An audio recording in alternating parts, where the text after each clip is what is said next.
Hey Cali gang, what it do? So today we are going to be reacting to Soft White Underbelly. That's the name of their YouTube channel. All right, they did a interview, teenage adult worker interview. Their name is Fantasy, and the interview is about 15 minutes, but we all know the video may be a little longer because I'm going to get into my commentary. Please like, comment, subscribe, hit the bell notification so you know when I post, get up to date. All right, giveaway possibly coming in August. All right, but for real, please help your girls' dreams come true with getting monetized. All right, I am close to 1,000 subscribers, but YouTube took my watch hours, so I still need to get those up. All right, check out a playlist or two. I will link them here or at the end of the video. Thanks, guys. But yeah, so let's get into it. I'm very curious about this interview. I'm gonna be real. The adult worker life. It was put in my face by an ex of mine. It was something that I was very ignorant to because I was so sheltered growing up. But it is a world that most would get chewed up and spit out very easily from. This line of work is not for the weak in any way, shape, or form. It is not reliable, not dependable. I would rather stay in college my whole life than live this life, in all honesty. I'm just gonna be real. I couldn't, yeah, anyway. Let's get into this interview. Soft White Underbelly on YouTube. And your name is? Sweet Fantasies. Sweet Fantasy? Yes. Fantasy, where'd you grow up? Where are you from originally? I grew up out here in Los Angeles, Watts. Tell me about your mom and dad. Mom and dad, they raised me. Figueroa Street, South Central Los Angeles is where she be at. But it's like, once my dad passed, it's like my mom, she didn't want me. So it's like I just up and left, started walking the track, started doing me. So your parents, is your biological parents? Yes. I thought you told me you were in the foster.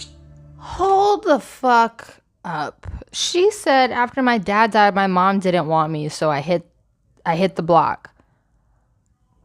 What? Are you freaking kidding me? Like,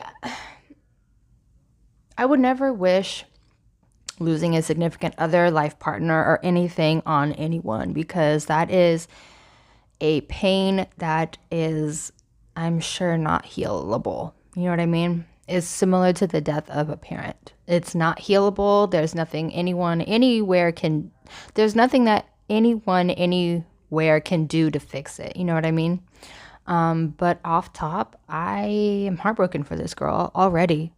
I couldn't even imagine that happening. I couldn't fathom that. I couldn't wrap my head around that. Like, any parent or someone in the family, aunt, uncle, whatever, coming to me and be like, you're on your own, F you, in so many ways, you know? This is really sad, but let's get into it. Sorry. I am. She didn't want me. She put me in the system. What age did you go to the system? 14. 14? Yes. When you say she didn't want you? She didn't. Me and her, we used to bump heads a lot after my dad passed. We just didn't see eye to eye, and she just called DCFS on me, and she told them come get me. And it's just been that. Been in the system. So how old are you now? Wow. I'm 17. 17? Yes. And you're working the streets. How long have you been doing that? Since I've been put in the system, so since about 14. Really? 14 years old. Literally running the streets. Oh my God. Like, and it's crazy to think about because I'm going back in my brain, thinking about how I was at that age, my mind. I was so, oh my God, you guys, I was so sheltered and so innocent at that age. Like, I would have been dead somewhere if that ever happened to me. Like, I'm not even gonna lie. I would be in the gutter somewhere if if that happened to me. Being sheltered and everything, how I was, like, I didn't know much about much. You know what I mean? Like, I hope and pray this girl finds solidarity. I hope she finds a better way of life. I look, you want to cry right now. Who told you that was a way for you to make money? Shit, me, it's been the easiest way. I'm from the projects. I've been busting this coochie cat open. Might as well get some money for it, shit. So you knew this was yeah, I knew it was a thing, yeah. So I'm going to say this. You never know what parents are going through when it comes to their kids, and she had reasoning for calling DCFS on her own kid. She was, I'm just going to be real, she was probably being a bad kid, let's just be real, but at the same time, the death of a parent is very traumatic for everyone, especially the family that's closest to them, you know what I mean? So in my opinion, I think that her and her mom couldn't grieve properly for her father's death, and in that process they, you know what I mean, they kept bumping heads and it just got really bad. It sucks that it got to that point. It sucks that they didn't try to go and seek counseling or anything like that, but you know, we don't know if they did, you know what I mean? We just know her side of the story and what she's saying. It's still, I can't believe I want to cry already, and it is barely not even 2 minutes into the video. It's 1 minute and 33 seconds into the video. And speaking from someone that wants a family and wants kids so bad, I couldn't see myself doing this. I will say everyone has their breaking point as a person, parent, anything. We have our breaking points. It's very, very sad that this happened to her. It sucks that she couldn't go to an aunt, a cousin, or anything. You know what I mean? This video is just really eye-opening for me, I guess. And this was South Central you grew up in? Mm-hmm. You have a pimp that introduced you to this? No, I do not have a pimp. It's You do just this on your own? yeah. You're 17. Yes, You it's been talk easy. and look like you're older than 17. Yeah, well, when you've been on a track for some time, you get experience, like, you get used to shit, like, you know what comes with it. It get easier over time. She doesn't look her age at all. Where do you stay at night? Where do you sleep? I stay with my sister. Your sister? Yeah. She's older? Yes. What does she think of you doing this? She just want me to be safe, honestly. Like, that's pretty much it. Like, she know I'm gonna do what I do. And anything anybody have to say, I really don't give a fuck about, because ain't nobody really putting no money in my pocket. So, yeah, I just do me. But she just want me to be safe. Did she try to talk you out of it or anything like that? Sometimes she tell me, like, I could do better and get a job, start looking for jobs and stuff, but... So the fact that she isn't homeless, which is good, I'm so happy for her for that, at least. She has a safe place to lay her head at night, which is, you know, it's a big thing for someone that is in the adult industry, because a lot of times they don't have that. She has a safety net. So this way of life is her choice. So I am going to go into this video for the rest of the video knowing that. So I am going to probably emotionally detach a little bit. I'm just going to be real. Hearing her say that basically she lives at her sister's been trying to get her to stop living this life, but she chooses to live this life. So part of me can't feel bad or sorry for this life that she's living, because this is her choice. She could go to school. She could get a regular job, or get a regular job and go to school. She just said that, but she's choosing this life. So it's her choice. I can't feel bad or sorry for her anymore. Just being real. I'm sorry, guys. A job paycheck I can make in a day. So I don't really be going for it. Tell me about the foster system. The foster system is cool or whatever, but it's like, you just don't want to be there. Like, it be too much weird janky shit going on. Like, bitches touch your shit And as soon as like you react or something, or like you whoop a bitch ass for touching your stuff, you get kicked out the group home. I mean, I got kicked out cool 6 group homes. I'm not fucking with it. $25 allowance. What is that gonna do for me? A blunt, some weed. So I just left. And started Are drugs a part of your life at all? Yes, I smoke weed. That's it. That's it. Do guys like pimps approach you when you're out there? Yes, they pop they shit, but it's like it's nothing I don't want to hear. I just turn my music up and continue by my night. And the guys that pick you up are mostly Mexican, I assume? Mexican, black, any race. I honestly date any race. I don't have any. You'll date black guys too? Yes, I date black guys too. You don't have problems with these guys? You're one of the few that's told me that. She said, I bounce on any D basically in so many ways. She don't discriminate. This coochie takes everybody, in her words, in so many words. I'm just saying. Yeah, some girls, they feel like that's like kind of dangerous, but it's like they be like kind of stereotyping. They feel like just because like if they get robbed or something by a black guy, like all black guys are gonna do that. I got robbed by a Hispanic man. I still date a Hispanic man. Like, it doesn't make sense. You just can't put that title on everybody. You seem to have a stronger attitude, perhaps, that Yeah. no one's really going to get to you. I used to do Google searches for my own name, and I was always really disturbed what I'd find. Seeing my personal information out there for anyone to grab, it's just uncomfortable. That's why I've started using Aura, the sponsor of today's video. Aura not only shows me which data brokers are peddling my info, but also takes action by sending opt-out requests on my behalf. Data brokers are making a fortune by selling our personal information to anyone willing to pay for it. Yes, they are. It's not just harmless information and marketing stuff. They're No, selling it's everything not. from your email, home address, to your health records, even details about your relatives. Cleaning up my digital footprint It's so isn't just creepy. avoiding scam emails. It's about protecting myself from potential hackers who could exploit that information and wreak havoc on my life.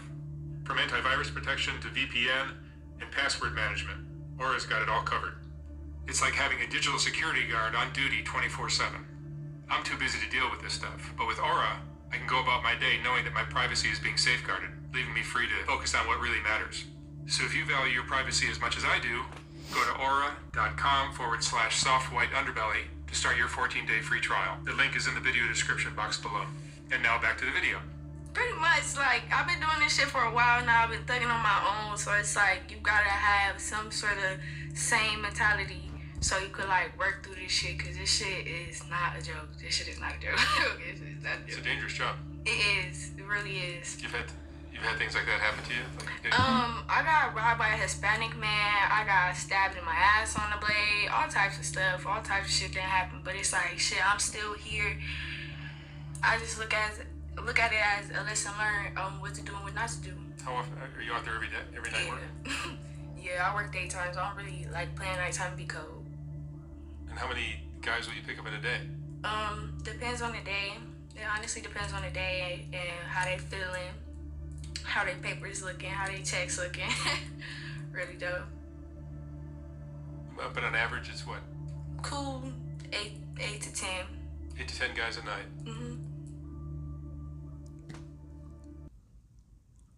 Y'all. She just admitted to getting stabbed on the blade, getting robbed. And she laughs it off like, oh, well, I'm still here, so let's just go pop this cat somewhere else. Like, girl, why don't you just go be a stripper? You know? I'm just saying. I mean, safer environment, number one. Yeah, you have to pay tip out, but safer environment, customers, you're inside. Safe for the most part. Security layer, like, I don't know. I would ask her if I was doing this interview, why didn't you just consider being a stripper then instead of an adult worker? It's a genuine question. I really want to know. What do you guys think so far? I'm sorry, but I wouldn't have to go through all of that to switch incomes, you know? But that's the thing. A lot of people get stuck in this immature hood mentality, and it's sad because people around them, like her sister, are trying to get her out of that. But her mental she's still immature, you know, and she's stuck in her hood mentality ways mentally. So she may not have a reality check for this life. You know what I mean? This may hit her in a couple years. Like, what are you going to do when you're 30, 35, 40? Because you know, adult work doesn't come with a 401k, insurance, or a Roth IRA, or anything like that. But at the same time, her being the age that she is, she's not thinking about that. You know what I mean? She's not thinking about big picture stuff. She's not thinking about 5 years from now, 10 years from now, 30 years from now. She's not thinking like that. She's just thinking right now. And that's part of the problem with a lot of the youth. But anyway. And how many days a week? Shit, pretty much 7 unless I'm going out with friends or something. 60, 70 guys a week. Pretty much, yeah. Coochie still tight though. And you've been doing this how many years? Since I was 14, so 3. Your body count's got to be high. What's the upside and downside of that? The upside, my coochie cat's still tight. The downside, it's not really no downside. I get paid for what I do. Bitches, Y'all, the fact that she said there's no downside, but yet less than 10 minutes ago she said she got stabbed and robbed. What the fuck? What the fuck? Like, seriously.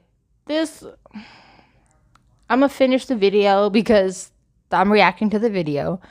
But this girl make me mad already. Like, she's like, oh, positives are my coochie's still tight. Okay? Your coochie's gonna stay tight if you don't use it. Your coochie's gonna be tight if you only fuck small dick niggas. Or small penis people. Your coochie's gonna stay tight if you're only doing backdoor activity. Like, girl, come on. Come on. And she's been doing this since 14? This girl is so lost. She's so lost that she doesn't even know she's lost. It's sad. you back for free and don't get nothing but a 4 for 4 from Wendy's. You still believe in love? Later on in life. Later on in life. I think you'll be you're gonna have hustler in your blood so thick that it's not gonna be easy for you to break out. Are you addicted to this lifestyle now? I'm addicted to the money. That's what I mean. I'm addicted to the money, but the lifestyle come with it, so it's 50-50. So yeah. Do you have friends? I have some HPs. I don't like all the bitches on the blade. They be weird. The cops leave you alone? If I move fast enough, yeah. They come and I turn around, I walk away fast enough, yeah. They leave me alone. Other than that, I'll be straight. And do you trust men now? Most of these guys are probably cheating on their wives or girlfriends. That don't got nothing to do with me. As long as I get my payment, you can do what you do on your own time. That's something you and your wife need to take up. What's your ideal? Okay. So I'm going to say this. She's going to mess with someone's husband, boyfriend, fiance, or whatever, and they are going to come find her and whoop her ass in the worst way because of her mentality and how she is. I'm just going to be honest. The fact that she's giving no integrity, she's giving, I don't care about my life, she's giving, I just want to make money. And I don't see her getting far in life. I'm just going to be real. I don't see her. Yeah, I'm just not seeing it for her. And the fact that the man doing the interview was like, oh, do you have friends or homegirls? And she's like, oh, I have some, what was it, CP friends or something friends, but I don't really like a lot of girls on the blade. It's like, he didn't ask that in the sense of, do you have friends on the blade? He was saying in general. Girl, put the weed down. Put the weed down. Trick, you're just a guy who comes in, you do a quick car date, and you're done, you get your money. My ideal chick is that, but somebody becoming a regular and that wants to like continue to see me and continue to spend the money on me. Yeah. Do you have regulars? Yes, I do. I have a couple. She answered that real quick. Right? Yeah, I like being out there in the daytime. Do you have a bank account? No, I can't make. I have a cash app. I don't have no bank account yet. I gotta wait till I turn 18 for me to open the. Your cash app is your bank account. Yeah, pretty much. Be clutching on that motherfucker for dear life. Your cash app probably looks the exact opposite of mine. Mine. She said, I ain't got no bank account. I got a cash app. And then she said she's not old enough to do a bank account. So have your sister open a bank account for you. Hello?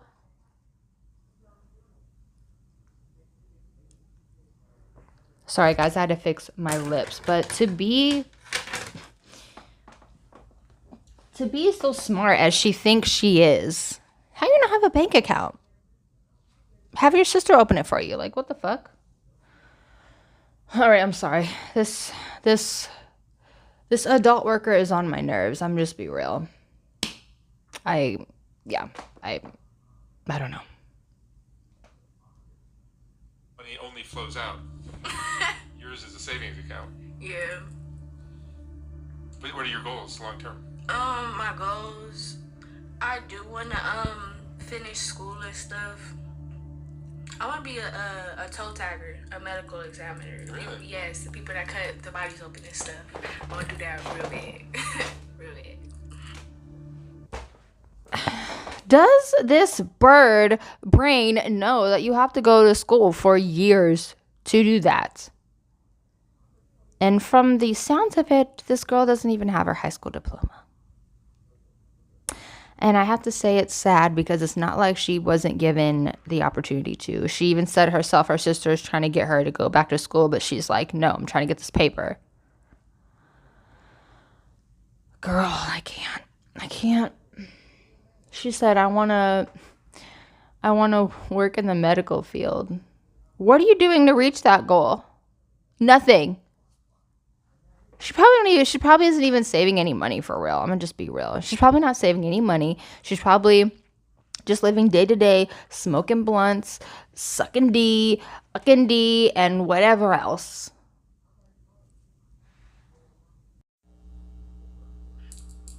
That's an interesting job. Mm-hmm. A lot of people say that. A lot of people say that. Where do you think you had that interest or fascination?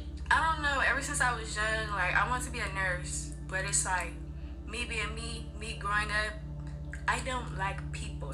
So I feel like me working with what the the fuck? Best, and I'm still in the medical field. So I feel like I could fuck with that. What's been the roughest part?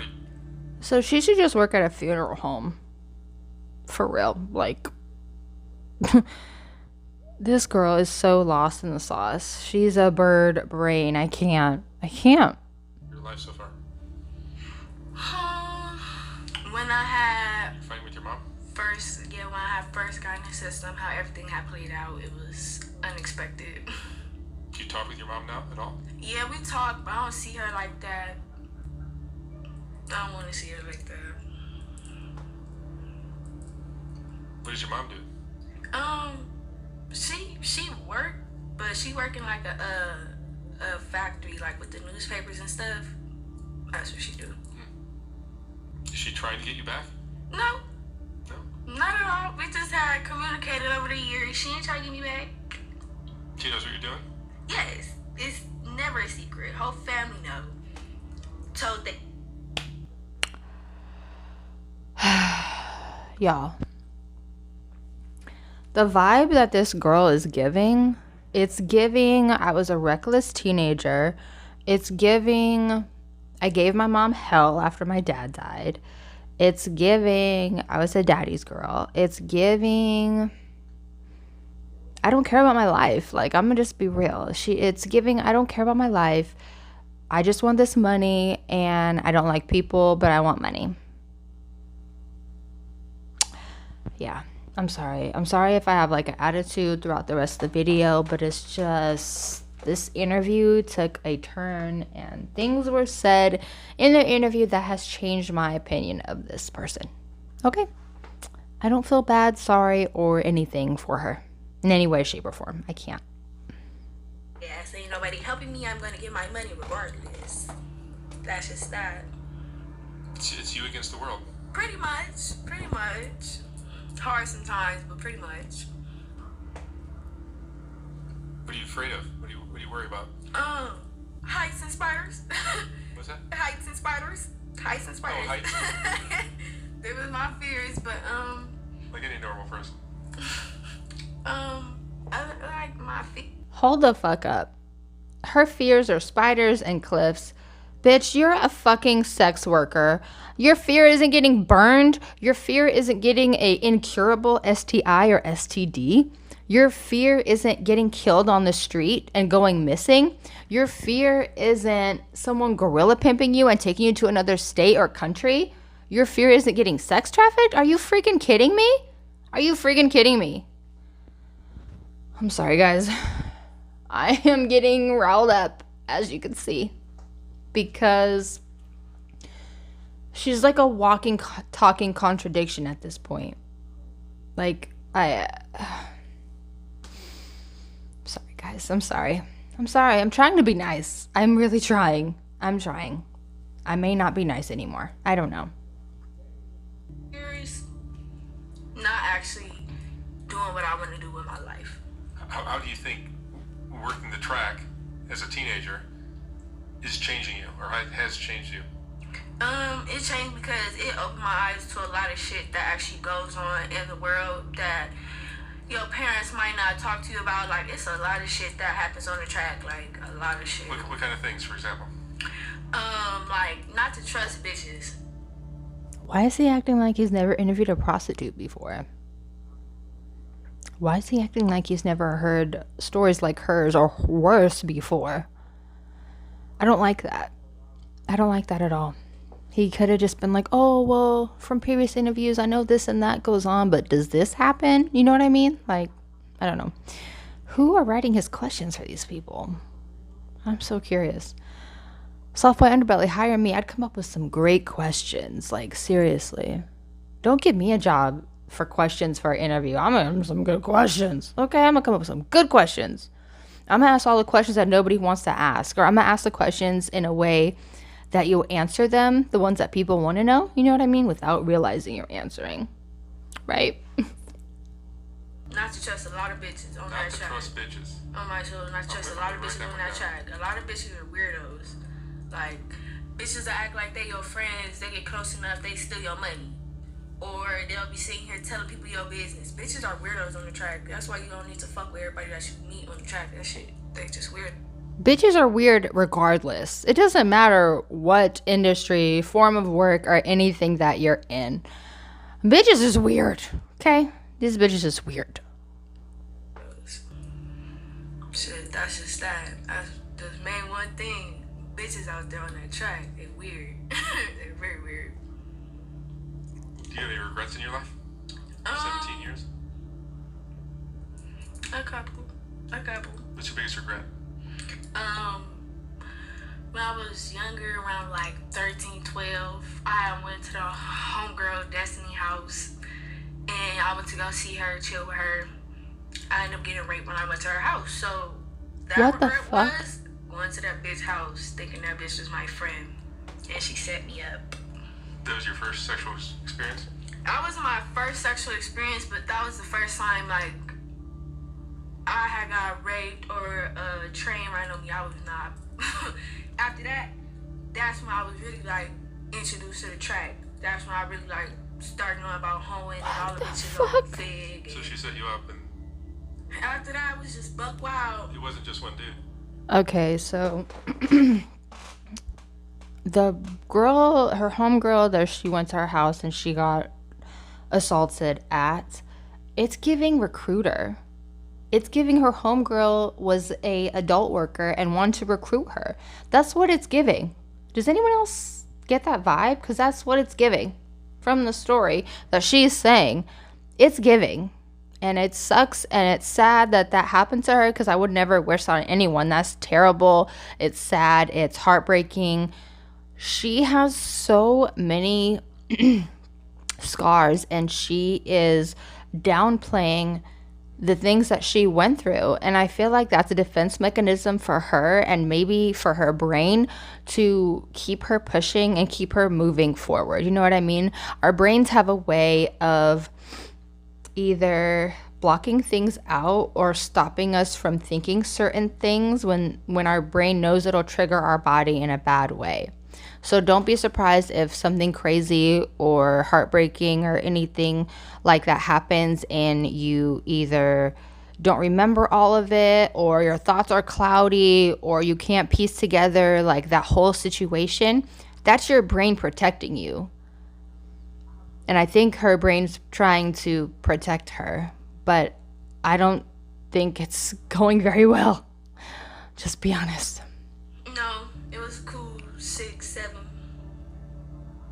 Yeah. That's rough for a 12-year-old? It was around that age. 12, 13, I was around that age. And that wasn't your first experience. What was your first? My first experience was with a guy that I did date. We had fucked. And that was that. But I was sucking a whole lot of dick in the projects. I sure was sucking a whole lot of dick in the projects. Mm-hmm. How old were you? I was 12, 13, around that age. I was still sucking a whole lot of wiener. She said at 12 and 13, I was sucking D. Y'all. I can eat, like, at that age, my brain wasn't even going there, you know? Like, my brain was on toys and playing and snacks. And when am I going to get candy? And when are we having pizza? And are we getting an ice cream party? Like, that's what my brain was on. Oh my God. It's hard to wrap my head around that. Like, I know things like that happen. I know they do. You know, kids will be kids, or teens, or what, young teens, or whatever, and hormones, and nobody knows what's going on. But Jesus, she said it with pride. I was running through the project sucking D. Like, girl, you know that's nothing to brag about, right? That's not anything to brag about. Like, we all know stuff happens. You don't run around bragging about it. Leave some mystery, hunty. Some mystery. Some mystery. A whole lot. So it's like, people just thought like I was easy. I only had one body, but I sucked a whole lot of dick. So it's like, she kind of like, I called her. Ugh. I told her I was going to come over and stuff. She said I could come. I told her I was going to get in the shower. So I guess in the meantime, I was getting in the shower and stuff. She invited people over there that we both knew. So when I got there, she told me to come through the back door. I went through the back door. I placed my weed and my blunts down on like the little counter thing that she had in the back. I placed it down and I heard people talking. So I went in the living room and it was like 6, 7 people sitting there and I knew all the boys. So I wasn't tripping. So I rolled my blunt up, sat down on the couch, smoked. This is around the time I first started smoking. So it's like I'm laying on the couch, like I'm halfway unconscious. Like somebody grabbed one arm and somebody grabbed the other arm, and it's like they walked me up the stairs. And as they were walking me up the stairs, my head back like this, and they like tilt forward. And I see her sitting on the couch, just watching everything happen. They walked. Oh my God. Later on down the line, one of the boys I had did what they did. Like he followed me on Instagram. These are guys you knew? These were guys you knew? Yeah, later on down the line, he followed me on Wow. Instagram and stuff, and he texted me, and we was talking about the whole situation. She was like, "Oh yeah, she set up like a fuck fest while you was upstairs." What? So I guess I didn't no, okay, so what it was is I screen recorded it and walked away, so I guess my phone ran out of memory. So I didn't get the last couple minutes of the interview, but y'all, her friend, homegirl, set her up to get assaulted. That is sick and twisted and disgusting and just everything. And the fact that the guys knew her, and then one of them followed her on social media later and then telling her like, oh yeah, she said we could do this, this and that. Like, what?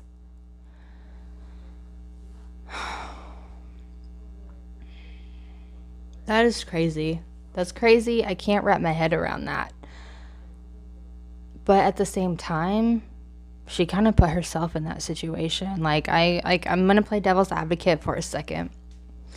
She put herself in that situation, number one.